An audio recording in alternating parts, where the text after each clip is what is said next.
Hello friends, I am Dr. Umesh Bansod from the Department of English, J.M. Patel College, Bhandara, Maharashtra. Today we shall discuss an Irish airman foresees his death, one of the most notable poems by W.B.Yeats.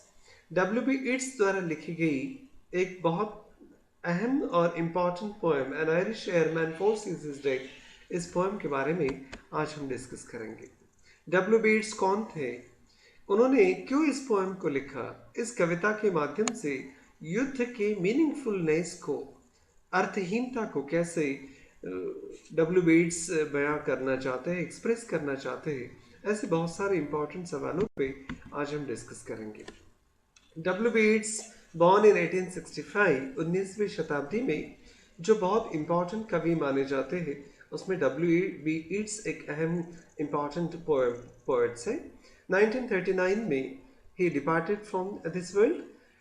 At the age of 21, he wrote books entitled works such as the poems of the William Blake, the works of the William Blake, and the poems of Spenser. इस प्रकार से अलग अलग किताबों के रचयिता W.B.Yeats रहे हैं। He started writing both drama and poetry, and in the latter he achieved his own system of symbolism, which he described in a vision. In 1923 he received Nobel for Literature, साहित्य के सर्वोच्च पुरस्कार Nobel पुरस्कार से उन्हें सम्मानित किया गया 1923 में। His friendship with Indian Purohit Swami led him to an Indian theology. स्वामी, पुरोहित, पंडित, ऐसे अलग अलग लोगों से उनकी जान पहचान ऋषि महर्षियों से भारतीय थियोलॉजी की तरफ, दर्शन की तरफ उन्हें आकर्षित करती रही, और बाद में उन्होंने उपनिषद के ट्रांसलेशन में भी बहुत इम्पॉर्टेंट अहम योगदान दिया है। तो W.B.Yeats कुछ फिलोसॉफिकल तरीके से भी कविता के माध्यम से अपनी बात को व्यक्त करना चाहते हैं। An Irish airman foresees his death is about the only son of its dear friend Lady Gregory. Lady Gregory के इकलौते बेटे की ये सच्ची कहानी पर आधारित ये कविता है। Major Robert Gregory was killed in action over the Italian front in January 1918. 1918 ये वो समय है जब प्रथम विश्व युद्ध चल रहा था, and at the age of 36 he departed from this world. 36 साल की उम्र में ही मेजर रॉबर्ट ग्रेगरी प्रथम विश्व युद्ध के दौरान मारे जाते हैं। इस घटना पर आधारित इस घटना से आहत होकर W.B.Yeats ने अपनी भावनाओं को कहने का प्रयास इस कविता के माध्यम से किया है। The poem centers around the idea of the people who participate in wars, how most often no valid reason for doing so. अब इस कविता के महत्वपूर्ण उद्देश्य को भी समझते हैं कि सेंट्रल थीम क्या है। ऐसे लोग जो युद्ध में बिना किसी मकसद से भाग लेते हैं, मारे जाते हैं, जिनके पास कोई वजह नहीं होती ऐसा करने के लिए, उन लोगों को ध्यान में रखकर इस कविता को लिखा गया है। क्यों लोग युद्ध में हिस्सा लेते हैं बिना मकसद के और मारे जाते हैं अनजान जगह पर, ऐसे कई विषयों पर W.B.Yeats ने अपनी बात को बेबाक तरीके से इस कविता में रखी है। They are simply drawn into deadly vortex of the violence.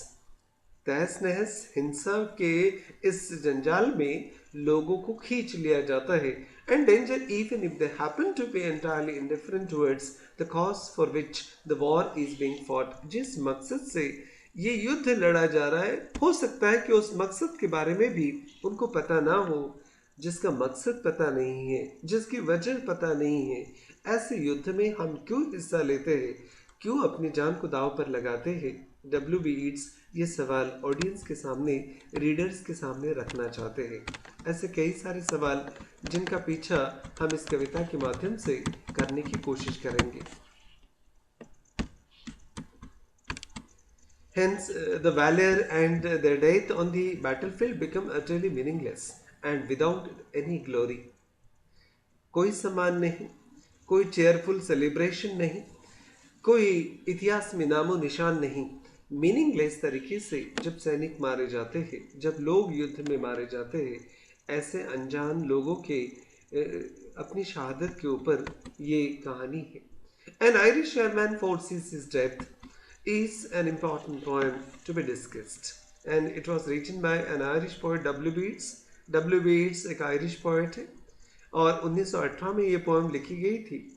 Told from the perspective of N Irish fighter pilot, एक आयरिश फाइटर पायलट जो युद्ध में एरोप्लेन लेके भाग लेता है, उसके एंगल से इस कविता को लिखा गया है कि वो क्या सोचते हैं जब युद्ध में कोई पायलट हिस्सा लेते हैं, अपने हवाई जहाज में बैठकर लोगों को मारते हैं, बम की वर्षा करते हैं, तो वो क्या सोचते हैं।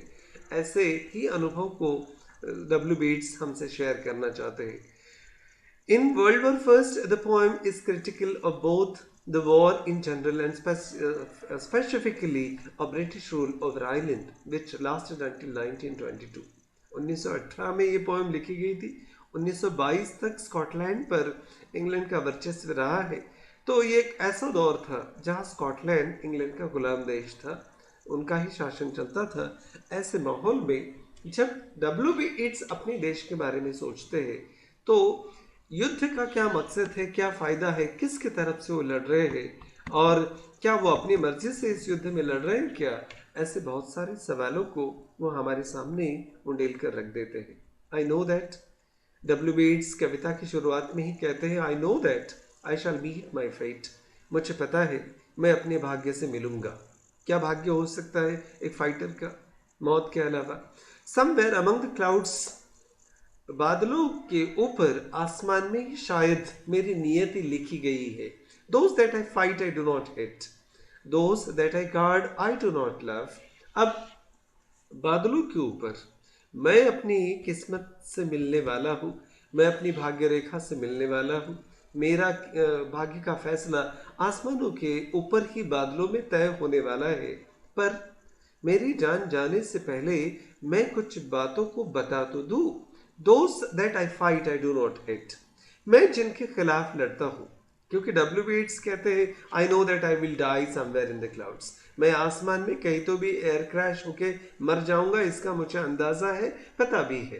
पर I don't hate the people that I am fighting against, पर जिनके खिलाफ मैं लड़ रहा हूँ उनसे मैं तिरस्कार भी तो नहीं करता, वो मेरे दुश्मन भी नहीं है। And I don't love the people that I am fighting for, और जिनकी तरफ से मैं लड़ रहा हूँ, जिनके वजह से मैं लड़ रहा हूँ, मैं उन्हें प्यार भी नहीं करता। अगर मैं इन लोगों से प्यार भी नहीं करता, उन लोगों से तिरस्कार भी नहीं करता, तो अब लाजमी सवाल ये हो जाता है कि मैं लड़ क्यों रहा हूँ। पायलट ये सवाल ऑडियंस के सामने रखते हैं, वो जानना चाहते हैं। My country is Kiltartan Cross, my countryman Kiltartan poor. जब युद्ध में मारा जाऊंगा तो शायद कोई किल्टार्टन क्रॉस, एक मेडल मुझे दे दिया जाए। मेरे कंट्रीमैन, मेरे देश के लोग जो है, स्कॉटिश लोग, वो बहुत साधारण लोग हैं, गरीब लोग हैं। No likely end could bring them loss और leave them happier than before. मेरे मरने के बाद मुझे किल्टार्टन क्रॉस से नवाजा जाएगा तो उन लोगों को कोई फर्क नहीं पड़ने वाला, और अगर ये युद्ध में जीत भी जाओ या हार भी जाओ तो भी उनको कोई फर्क नहीं पड़ने वाला। Leave them happier than before. अगर मेरी मौत के बाद में ना तो उनके जिंदगी में कोई खुशी आने वाली है, ना कोई दुख आने वाला है, तो मेरे युद्ध के मायने क्या है, ये मायने ढूंढने की कोशिश ये पायलट इस कविता में कर रहा है। किल्टार्टन एक प्लेस है एक आयरलैंड पे। In fact it is the name of the small country in Ireland, and it was a home of Lady Gregory, who was very close friend of Yeats। W.B.Yeats की बहुत क्लोज फ्रेंड थी lady Gregory, और वो वही इसी area से belong करती थी, किल्टार्टन से। और जब उनका बेटा 36 साल का बेटा मारा गया था, इकलौता बेटा, तो ये सवाल वो इस कविता के माध्यम से W.B.Yeats हमारे सामने रखते हैं। I am from the country side around Kiltartan church in Ireland, and my people are poor folk in that area, regardless of the outcome of this war। इस युद्ध की परिणति क्या होती है इसकी परवाह किए बगैर they won't feel any worse उन्हें बुरा भी नहीं लगेगा, and any better than they do now, और जिस तरीके से उन्हें अभी लग रहा है इससे कुछ ज़्यादा अच्छा भी नहीं लगने वाला है। युद्ध के परिणामों से वो बेखबर है। मेरे मरने से, मेरे जिंदा रहने से उनको कोई ज़्यादा फर्क पड़ने वाला है नहीं, पर मैं क्यों आसमान में अपनी जान दांव पर लगा रहा हूँ, ये सवाल उनके मन में है। Nor law nor duty bade me fight, न किसी कानून ने, न किसी आज्ञा ने, कर्तव्य ने मुझे लड़ने के लिए मजबूर किया है। Nor public man not cheering crowds, ना तो कोई राजनीति वाले लोगों ने मुझे कहा है, ना कोई चीयरिंग क्राउड खड़ा था रास्तों पर जिसने मुझे लड़ने के लिए कहा था। A lonely impulse of delight, खुशी की एक मन की लहर अगर कही है, ड्रोड is tumult in the clouds.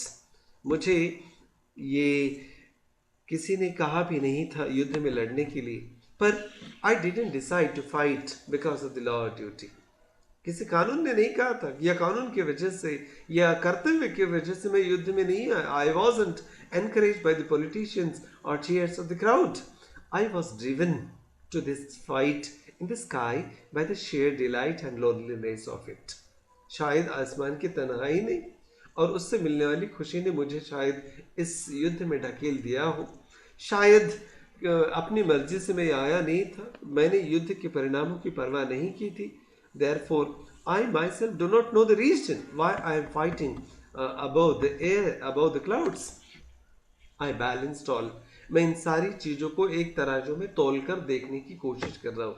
I am trying to जज this all, brought all to mind. सब सारी चीज़ें अपनी दिमाग में लाकर सोच रहा हूँ। The years to come seemed waste of breath. जब सोचता हूँ अपने इस लड़ाई के बारे में, अपनी जान गंवाने के इस प्रयास के बारे में, तो मुझे ऐसा लगता है कि मैंने अभी तक जिंदगी में जो सांसें ली है वो सारी व्यर्थ चली गई। A waste of breath, the years behind, a balance with this life, this death.